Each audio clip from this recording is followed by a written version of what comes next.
Hello, everyone, and welcome to this recording of. I'm not going to do recording. Why would I say recording? That's a silly thing. Well, that's what it is. That's what it is. I know, right? You guys can cut this right here. Hello, everyone, and welcome to this panel for D4, the wonderful tabletop convention. This is elevating the virtual tabletop experience. My name is Greg Tito, and I have an illustrious panel here to talk about all of these fun things. But I'm going to start by introducing myself, as people do. I am a communications manager for Dungeons & Dragons, which basically just means getting the word out about D&D and how fun it can be. And I am very interested to talk about this panel because playing virtually has been a big thing during this pandemic. I tried to do Dungeon Master for my group on a weekly basis and set up all of these cameras, got everything ready to go for people to be able to see our miniatures and where the encounter was going to be. But unfortunately, as parties are wont to do, they made a decision very early on in the session and decided to go off into a different direction, leaving me with all of these miniatures, scenery, tons of work, all for naught, to go shopping at the town. That was my story about how elevating the tabletop experience can sometimes be a challenge. And I have, as I said, three amazing folks here to talk through this. Malika Eubank, very excited for you to join us. What has been your fun story about jumping into elevating the tabletop experience? Hi, Greg. Yeah, Hi. my name is Malika Eubank. I'm the CEO of HyperRPG Media. We're a production company focused on live streaming, oftentimes tabletop games and D&D and role playing and all sorts of stuff. And I had a very positive experience. I was a guest on Flintlocks and Fireballs, Ooh. the British pirates D&D podcast. And because all the cast members are fantastic voice actors, I was able to really focus and visualize their facial expressions and the descriptions. And I think not using the cameras really helped me be a better listener and player.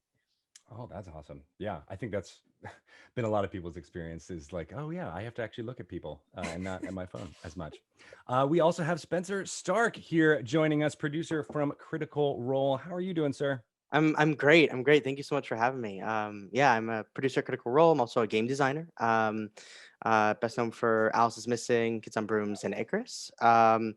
Yeah, like my virtual tabletop experience has been wild with Alice. We'll probably get into it a little bit later, but not even playing at a table, not even playing at a virtual table together necessarily, not even looking at each other's face, doing it all via text. So we'll talk about that in a bit, I'm sure. Ooh, yeah, very cool. And finally, but not least, that's how that phrase goes, is Adam Bradford. How are you doing? Doing great. I'm Adam Bradford. I'm the Chief Development Officer at Demiplane, which is a new platform that connects tabletop role players through matchmaking, voice and video chat, shared note-taking, all sorts of things, dice rolling, things coming together. We're just getting off the ground for about 4 or 5 months. And so lots more to come. Very exciting. Before that, founded D&D Beyond and was the VP of Tabletop at Fandom. And my story, I think, I guess I'm pretty old school. And as I was getting into all of this, I have never heard anything about a Snap anything. Snap chatting, I think, is a thing that happens. Snap cameras. And so we were playing virtually at one point, and one of the players in my group apparently had one of these things on, and they were a charmer, scoundrel, always trying to talk their way out of everything. And during this role-playing moment, they were talking through just this really elaborate con, trying to charm someone. And I guess they had the filter on Snap camera that like pings on their teeth when they smile. So they got to the end of this, and they let out a huge smile, and then all of a sudden their tooth like glimmered, and I can't remember the last time that I've laughed as hard as I did when that happened. And so I let them completely succeed on that deception check without any kind of roll after that happens. So it's fascinating how technology can enhance the experience even in ways that you would just never ever dream of. That's fantastic. Wow.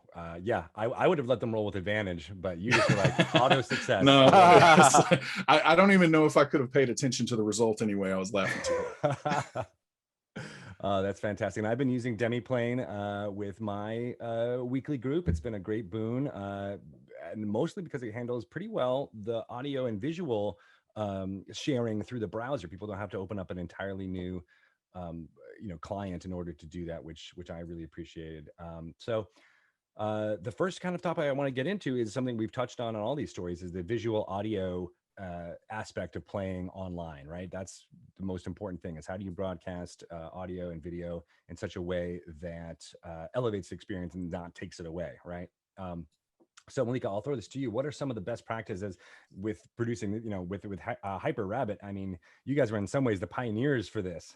Oh man, I mean, it's strange, and I always like to use this disclaimer of what we do on our Twitch channel is not necessarily the best or most fun template for people at home or people who are trying to maximize fun between their friends, because we're trying to put on a show. Yeah. And it may be very compelling to go on this journey with a character who makes the ultimate sacrifice, but you as the player, you're like, man, I just wanted to stab some things and take home the gold, So that I always like to use that little disclaimer. That being said, I know this is going to sound so basic, but use this checklist, plug in your wired internet connection. If you can upgrade that camera instead of, I have a 13-year-old MacBook Pro, maybe not use that front facing camera. So if you can even use like a cheaper USB camera that you get at Best Buy, that's going to make a world of a difference. For me, audio is actually more important. And I might even recommend playing a game without like the visual, like I was saying, because for me, it helped me be a better listener, which I think that's what RPG games are all about, is teamwork. So it's really those basic things of, the best internet connection you can possibly get, a quiet room, you're ready to play, you have your cup of water, your snacks, you have, your dice if you want to do it manually, and just trying to do the best that you can. Yeah, I agree with all that. And I think your point about audio is very, very well taken. I think having good, clean audio is really key, because you can't have this type of tabletop play, whether it's board games or role-playing games, without just being able to hear your players. And seeing can sometimes be, the second priority there. Spenser, with producing a show that has all voice actors, I bet audio is extremely important to you. Yeah, well, like coming into CR, there's definitely a production value thing that we want to make sure that we're upholding, and so we do it in person, and we treat it just like we would any other show. So there's a little bit of a different it's not as virtual in that space. Like, it is physical. They are all socially distanced and stuff. So like there's that, but with, I think for me, the other piece that's really interesting is like, as a designer, there's this space upon which we are always looking to capitalize on, where it's like, how do we make people play games together better, right? Like through mechanics and things. And a lot of the games that I enjoy designing have some sort of like physical component in some way to them. If we take Icarus, for example, it's a storytelling game about how great civilizations fall, and the entire game is played by as you fail dice rolls, you're stacking the dice up higher and higher and higher until it finally gets too high and the tower falls and the civilization falls and the game comes to an end. And that's something that you can't really replicate with digital as much as easily. And so, but we found ways to still play that game even virtually by having, there's like a table in the center of the digital table that marks off numbers as you roll them and stuff. So like there are ways in which we can adapt these games that we normally play together. I think of things like 10 Candles, right? Like playing that in person is something that's really really tough. And I've seen people dim their oh, sorry, my dog's barking at me. Watch people dim their screens, right, as they get closer and closer to the end of that game. So I don't know. There's some cool pieces that we can think about both as GMs and as designers around how can we utilize technology to be able to replicate or sometimes even enhance the kinds of stories that we're telling. And that's, I think, where Alice kind of fell, in that Alice is Missing is a silent role-playing game. It's about the disappearance of this high school junior in this like sleepy Northern California town called Silent Falls. And the entire game is played via text message. So in that sense, once you're out of, we sort of get in a chat like this together, do our pre-game together, our prologue, our setup. And then once we start playing, we are off of Zoom, off of video chat. We are completely either in Discord or on our phones. And so that sort of was a unique place to sort of sit in this, in this pandemic, because you already feel so isolated. That's fascinating. I want to follow up with you on that in a Sure. little bit, because let's do it. I'm wondering now if more games will be made similar to TV shows and Broadway musicals about what it was like to live during this pandemic. Almost as like that was custom made for not only the pandemic but also this generation. Adam, I want to throw it to you, since I know you definitely have a lot of tabletop RPG experience doing stuff with technology, but you also are a big board gamer as well. So yeah, you've absolutely. Been able to do that virtually. Yeah, so I think I'm glad I got to go third there, because I got to hear some really, really great things. So first of all, as Malika is talking about audio quality, I think that's one of the really important things. Spenser's dog barked, and I was about to warn everybody that it is going to absolutely happen with me. I've got a Bandit is a rescued beagle that is very, very loud. And so I've been learning all about soundproofing. And so I'm trying to get the office, the museum in here like soundproofed, and so audio, especially for a home game, audio is something that, as long as you're coming through, we all love dogs, don't sweat those kind of things at all. But yeah, I think that some kind of, probably not on the laptop, microphone is probably a wonderful idea. And then the other thing about plugging into the wire that I learned pretty early on into this, I've got Google Fiber, I've got this incredible internet, but I was trying to play on a laptop that was using the wireless, and so it would interrupt the connection pretty frequently. But even if you use a wire that is plugged not into your modem, so a lot of the different, I've got this little white Google thing that like floats around the house. If you just use the wireless adapter on your laptop instead of using if you use the wired adapter rather instead of the wireless adapter, typically the hardware is better there. And so that's one of the tips that's really, really important to think about. Spenser, I was thinking that we need to talk about because I absolutely saw a digital dice tower that could fall after you stack it video game style. So we need to talk at some point. We'll chat. It sounds incredible, and I've loved seeing what you're doing out in the space. Lots of innovation that's really, really cool. But I think that the heart of what's going on, especially with the best practices of how you do this across the internet, in this online environment, it really does come down to, just like so many things at the table, it's alignment. It's aligning with the other players around you. And so, I've been in games, excuse me, where it completely drove me crazy that someone was getting up from their their seat and going and doing things, the entire time we were playing. And I was wondering, what is this person doing? And it's because when they were on work calls, they weren't used to having the video turned on. And so we were kind of forcing them to have the video turned on. Hey, we want to see everybody's faces. And that was not something that was really conducive to their environment. They were trying to take care of a kid and, all that. So I think that just talking through what those expectations are up front, not only about what's going to happen in the game, because yes, that needs to be happening too, the social contract that's going on there, but also the social contract about how you're going to use technology, I think is a really, really important piece to ensuring success. And success in this instance is everyone is having a good time.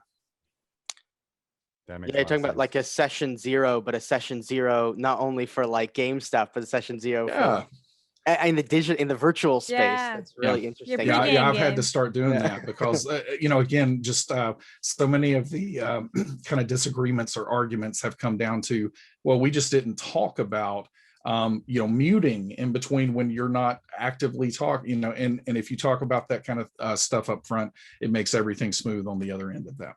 Absolutely. And, like many people, my weekly gaming group shut down for a few months. And then once we were like, hey, we need to get together and have some social interaction around a game, we had a few session 0s trying to get a virtual tabletop to work for our group. And it did not work. I will just go ahead and say we did 2 full sessions of 4 very intelligent, technology-minded people trying to use it for our game style. And it just was not able to get to fruition. And so that's why we went for the more lo-fi, just doing it with cameras and rolling dice the old-fashioned way. And we're seeing so much more of that too, Greg. To interject real quick, mind theater versus more tactical grid combat. In the former life, seeing the data that was coming in, just massive amounts of data. People really are very, very split these days, kind of down the middle between what's going on.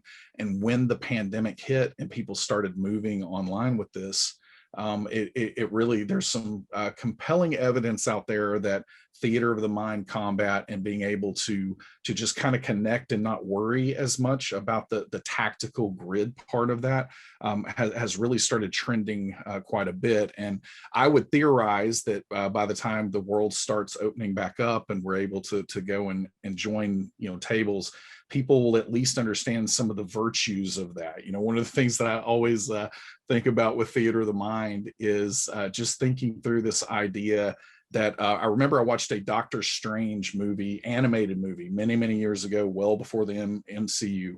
And I loved seeing it. And the director of that movie was talking about, well, we can do this in animated form because the budget is entirely different and you can pull off things here that you can't pull off in a live action. Now, of course, the MCU came along and probably proved all that wrong. Upended that. Yeah. But they just threw money at it, though, was the thing. That was it.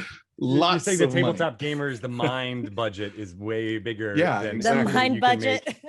Mind budget. That's it. Yep. Yeah. Well, Malika, I want to throw it to you because I know you have experience doing wargaming and things that are very tactical in a virtual way, as well as you being a software developer or having that in your back pocket as well. So how does that all work together, and how can people use those skills? I'm also a game designer, and I admire what Spenser is doing in the space so much. You should follow him and follow all his work. Thank you, Malika. He's a great guy, good human, but also like a very smart designer. So you kind of get both there, which is great. But what I like to say is, don't try to recreate experiences that are already perfect. Instead, maximize the tools that you have in front of you. So in real life, across a actual physical table, I get to make eye contact.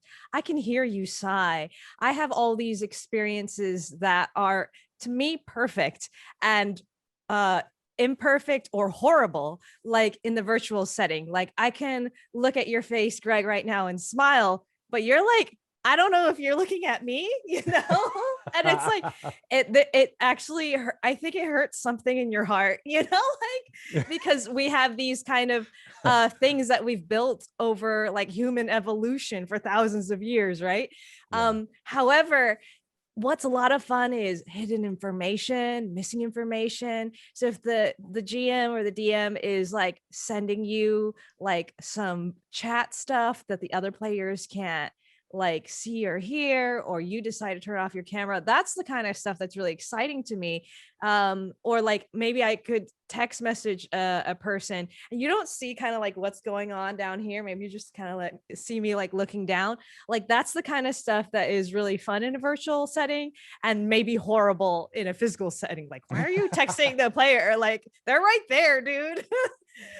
So that's like, turn on that part of your brain. And I think all GMs are kind of game designers and narrative designers in some way. So like really ignite, like, okay, like give up the part that sucks and open yourself up to new paths and avenues that are like awesome in the digital space while we're trying to, you know, shelter at home. That makes a lot of sense.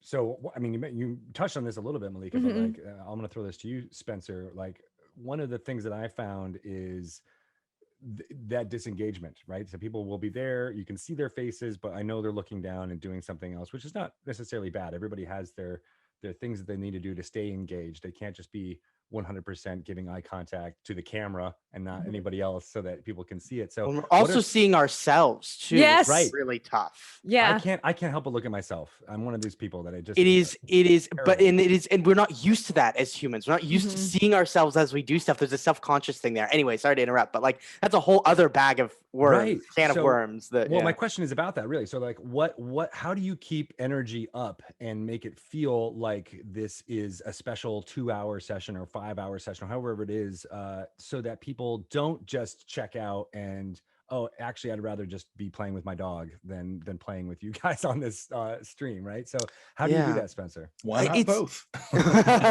I'm petting my dog right now. It can be done. It can be done. You know, it's tough. It's really tough. It's not something that's easy. And there are people that have been playing online for a long time that have already adapted to that. And so that's been nice for me to like play with people that have already experienced that even long before the pandemic hit, that was their main mode of, I look at places like the Gauntlet, right? That like do a lot of online gaming. Primarily online gaming, and they have all of their sessions stored on YouTube. And so I sort of went and watched what these people that are normally actively engaging online, what kind of etiquette they use, how they approach these kinds of sessions. And you know, it's, oh God. And when I start talking, he thinks I'm talking to him, and then he's, it's so funny. Buddy, you're okay. But it's about, I mean, I think that there's a thing about like, you have to keep, as the GM, I think there's always this, but I think in a digital space, it's even more prevalent that like, it's sort of on us to keep the energy up, right? To like, we have to push ourselves a little bit more than we normally would. At least I have found that has been more successful for me, like pushing myself a little bit more to stay up, stay active. I will stand up and point the camera up to me or put the camera up, like, so that I'm constantly more in motion, I'm more engaging. I'm, you know, I found that sort of like you're talking about, Adam, about like theater of the mind stuff. There's also, I think, I lie in more of the collaborative storytelling world than I do in like the more war gamey kind of world. And so I will actively ask players to describe things besides the things that they are immediately doing, right? So like, and I find that by engaging, letting them engage a little more with the world that they're playing in, asking them what this, you know, what this looks like and what this environment looks like, asking them to describe details about things you might not normally do in a more traditional game, by allowing them to put their imagination into it instead of just listening, right? Have them thinking. Like, that's something that I found has made them more invested, and truthfully something that I will probably carry over into my in-person games as well, because it makes them feel like they're more engaged with the world. I like that answer, because there is something about, I mean, I'm standing up at a standing desk here now because I feel whenever I'm talking this way, I feel way more engaged. And I used to do stand-up comedy, and as you were talking about that, I was like, man, that's why it's not called sit-down comedy. You need to Yep. have someone who is active and engaged, and then everyone else can kind of somewhat more passively consume that content. I also in a way. wear shoes. Shoes. I don't know why, but when I'm running a game or if I'm working, like when I work from home, I wear shoes. I don't know. What about heels? Does that help? Keep you on your toes. And so keep you on your Adam, toes. I'm gonna ask you this because I'm sure with your experience of playing online with heroes of Demiplanes and all the stuff that you've been doing. Yeah. That group plays, wears a lot of costumes. Has lots of costumes, lots of energy, and I think not to sound too completely cheesy here, but I genuinely believe the world would be a better place if everybody in the world could play one of these games, right? Even a single time, because the amount of collaboration and togetherness that is required to play these games would really just make the world better. And so as part of that, a big part of my life for the last 6 or 7 years has been just thinking through how can we take technology and accentuate the experience. So the whole idea is bringing in the best parts of video gaming technology to not get in the way of the human imagination that really makes these experiences special.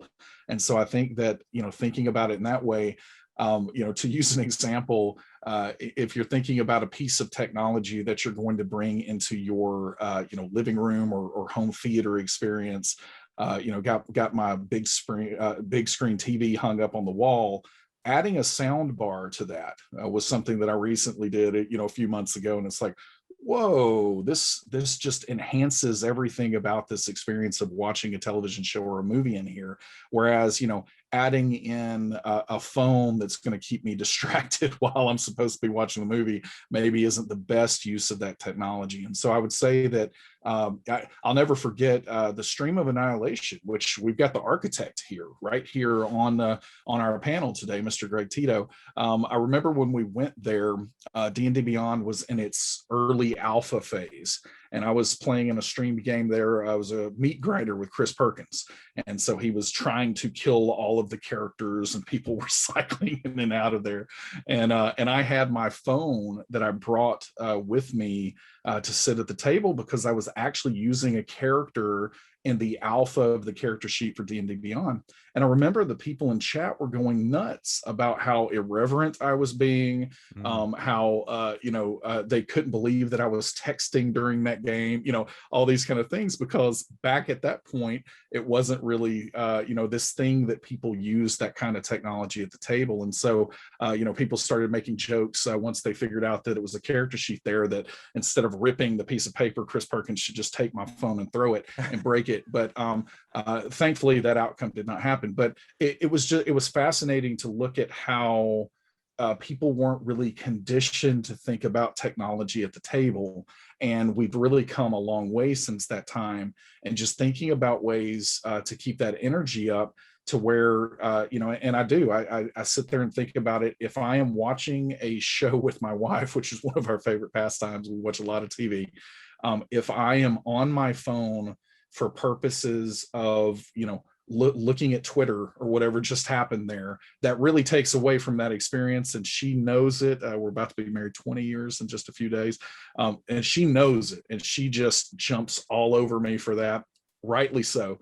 But if I am using that to maybe look up the IMDb credit for somebody, that it's a totally different, aspect of using that technology. And so I think from the energy perspective, really look to minimize the distractions of the technology, but then really find those things where technology helps you find a rule faster, helps you find your ability for your character faster, those kinds of things.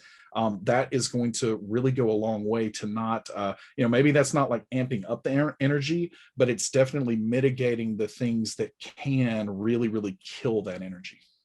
That makes sense. Yeah. I have 2 hot tips, because I realize I kind of I didn't represent my Warhammer peeps and my Warhammer like wargaming friends. All right, one hot tip. If you're shopping for a camera, get one with a zoom, because the framing is really, really important. So you can zoom in on those miniatures, or sounds like some of our GMs here, you're more of a body performer than like a face kind of performer. So if you really express with your face, like zoom in on your face. I have a big cartoony face. People tell me I have like a Disney Prince face. I love it. So that's the reason why I light my face this way, and I zoom in that close. When I'm doing, like when I GM Power Rangers, I have to do all these monsters. I frame my body like waist up so they can see me like do my little like stuff. And again, it's really helpful with the tabletop miniature stuff because we have a top-down camera, but sometimes the map is too big. So being able to just zoom in is extremely helpful. And this is a point and shoot Sony camera. This is not like, oh, like you have to get your DSLR and change the lenses. No, this is really basic. So, I mean, I'll ask you this too, Malika, because with wargaming, you're not necessarily playing a character when you're fighting. I mean, but I do. I personify the whole army. I feel like people who elevate it in that way by making it more of a show, even if you're just playing with your friends, I think combats a lot of the negative aspects of playing online too. So, I mean, my advice would be to adopt some of those props, adopt some of those wigs. I don't know, it might be a little bit too far, but like, for some people it's makeup, some people it's just a one piece of costuming that can make you feel like you're not just in your office or space. Right. I did all of the above in a game over the weekend, and it was completely outlandish, and picked up a jester's costume for $20 on Amazon. And so pretty cheap prop that immediately, I mean, it was completely ridiculous, but at the same time, there was no way anyone on that Zoom call was seeing what I was doing there and wasn't immediately like, oh, okay, that's how this is going to be, and they immediately relaxed, and we got all into it. And so I think that just little steps like that, and it doesn't have to be purchases, it can be all kinds of things you find around the house, just anything. People are really experiential, and anything that is image based, so little silly plastic scepters or whatever else, are just going to go a long way towards that engagement if you're playing that kind of game. Again, I am completely fascinated, and I've tried Alice's Missing before, and really love the experience, and that's an entirely different thing that's leaning into other types of technology. But if you're trying to go for that real, inhabiting that character in that moment, you're looking at people, then those little kinds of props and toys are a really interesting way that are, I see the eyes, they immediately perk up when people start pulling out that stuff.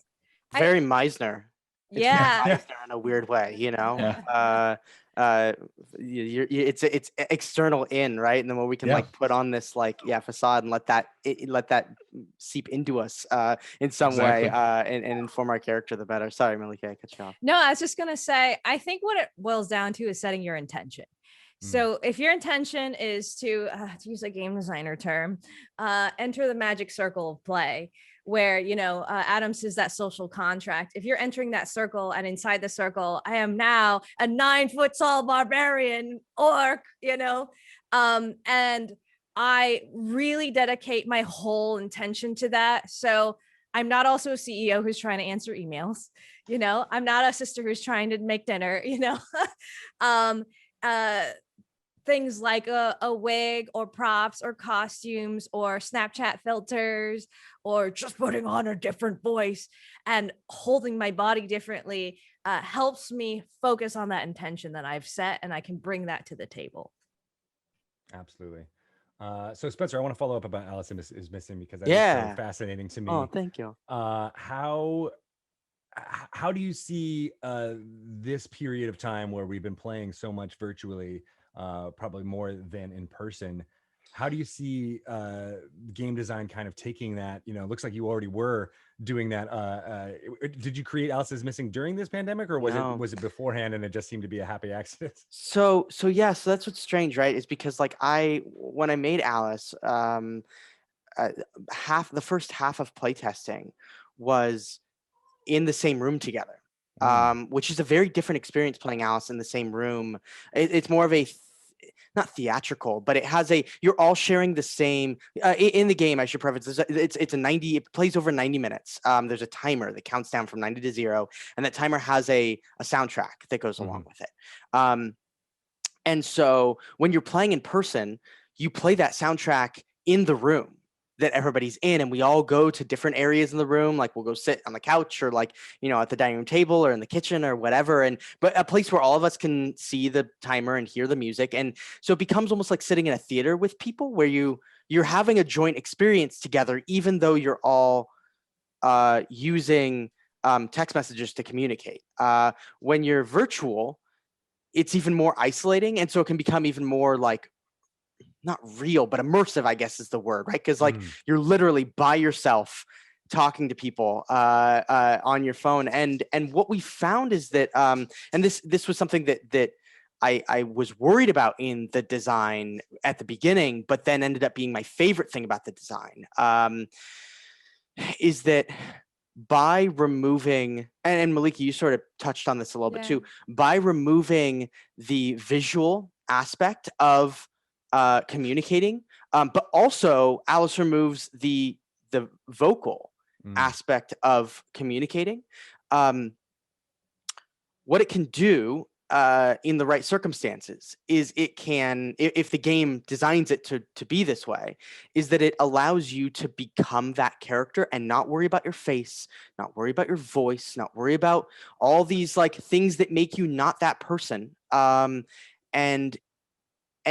when I'm like if the four of us are playing together, and Greg, I've renamed you to Dakota Travis, who is Alice's best friend, and is a 16-year-old girl. I'm no longer having to suspend my disbelief visually and vocally to get that. I can just read your message in what I imagine, or what you've described Dakota is like, and all of a sudden, all those barriers go away.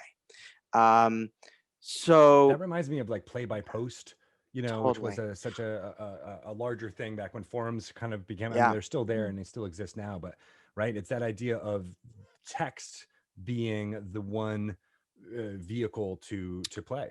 I think this is, sorry. No, please go. Yeah, I think that this is, back to what I was saying about the best parts of video game technology, pulling them in. When you play Alloy in Horizon Zero Dawn, you can completely just escape into that because you're not voicing her. You're not, obviously you're not cosplaying or looking like her. So you're playing within that context. And I think that it really does come down to those expectations alignment, that what are the parts of technology that are going to accentuate this experience, and then what are the parts that are going to distract. And for some groups, sometimes I've been in groups before where a GM throwing on a voice takes me so completely out of it, because most of us are not professional voice actors, right? And so I think that just finding that right threshold for you and the group of what's going to make that fun. And I think that something like Alice is Missing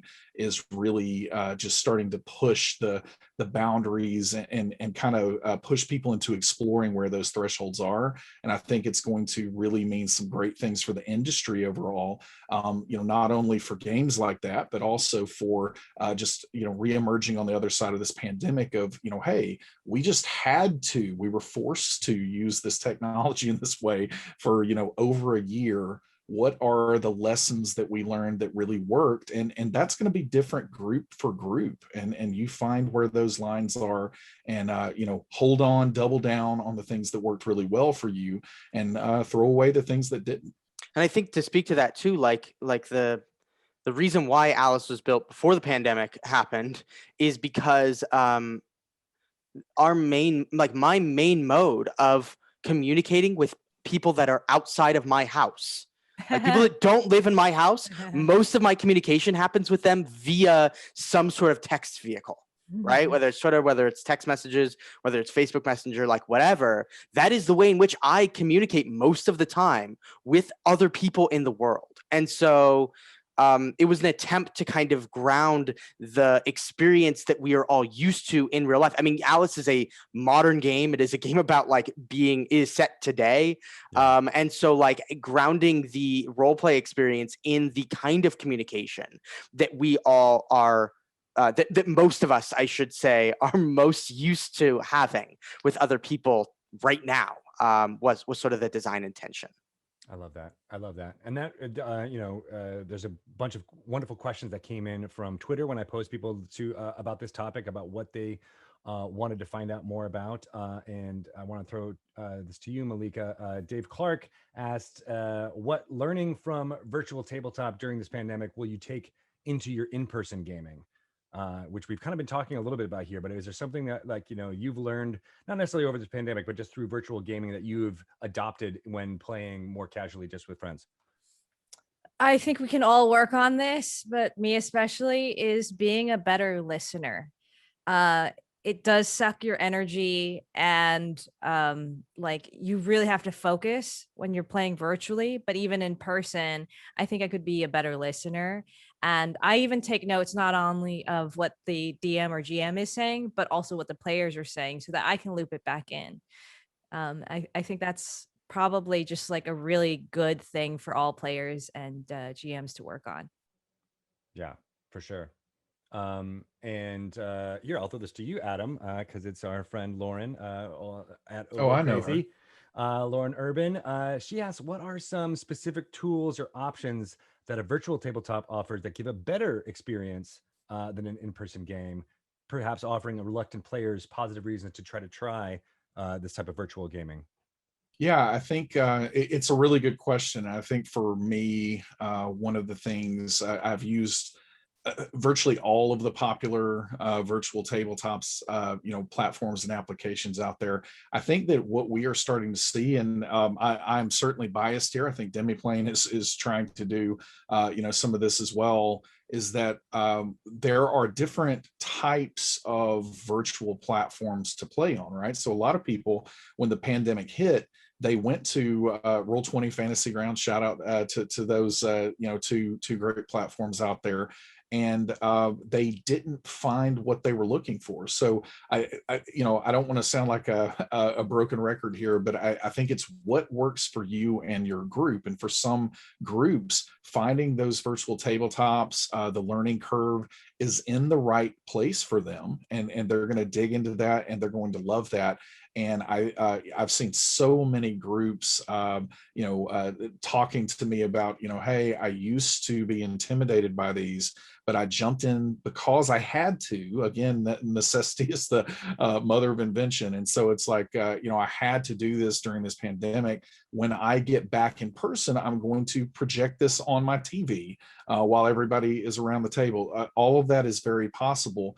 And then many, many people started going to Zoom or Discord or something like Demiplane that is just connecting them in those ways. And so I think that there is still room for that when you come back together, where it's like, hey, we're going to still put this up there where I can screen share easily and I can throw a map up on this. Even if I'm not using it for combat, I want you to know where the rooms are in relation to one another, those kind of things. So almost replacing whiteboards in that kind of instance. And then, I think that, I'll kind of close by saying that I think finding that hybridization between the physical and digital genuinely is where the future lies in this industry. I think that it's not trying to get rid of one or the other. It's not, I want my hardcover books only, and I want to, get rid of that digital stuff. I want, if it's not PDF, I'm not going to read it.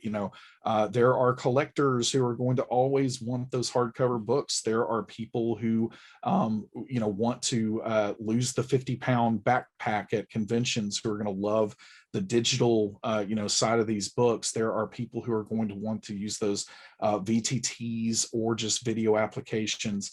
in person and online, and again, like finding where that hybrid is between how do we tie in. So, something I see the future looking something like Skylanders or Disney Infinity, are examples of what I'm talking about there, where you can have those physical components that people can see, feel, and I started to say taste, but hopefully people aren't tasting this.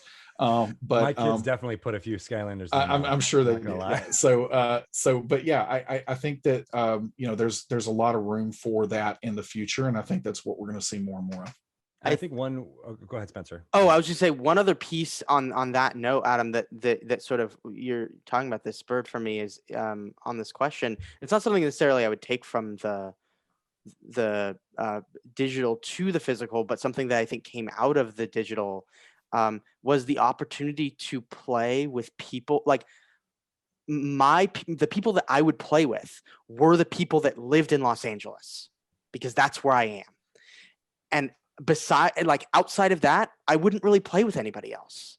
And in the pandemic, given the necessity of virtual tabletop, I now suddenly have played with people literally all over the world. Yeah. And that's something that I because I'm such like a tactile, physical person, I probably wouldn't have done if I was not forced to. And you're talking about like necessity, like invention out of necessity, right? It's also like I had an experience out of necessity that I wouldn't have had other than that. And I probably will still continue to play some games online post all of this because I get to play with people that are not in Los Angeles with me. So anyway, just wanted to add that, like, that's a huge thing out of this that I value so much. We haven't talked a lot about board games, but I played a Twilight Imperium 4th edition with someone who was in Australia, someone who was in San Diego. Amazing. And it was David Harmon, who I met at the Stream of Annihilation for the first time at Dragon Friends. And he had said, he's like, I'm a huge nerd about Twilight Imperium. I'm like, I love that game. I can never play it though, because it takes a long time to set up. There's all of these little bits and pieces. You don't know who's got the expansions or what's going on. And plus just getting people to come together for 12 hours to play a single board game can be tough. And it was only possible through using Tabletop Simulator and having a lot of the stuff automated for us. And it didn't take away from any of the strategy or any of the negotiation or role play that would happen. In fact, I think even enhanced some of those aspects of that game, because it wasn't as physically exhausting being around a table and having to move around the pieces. And then the best part about it is at the end of the game, we could just flip the table virtually and all the pieces go away, and we don't have to clean it up and put it back into the little bits and pieces. And so I just want to underline what you're saying is that that's certainly where technology has improved my virtual tabletop experience for sure.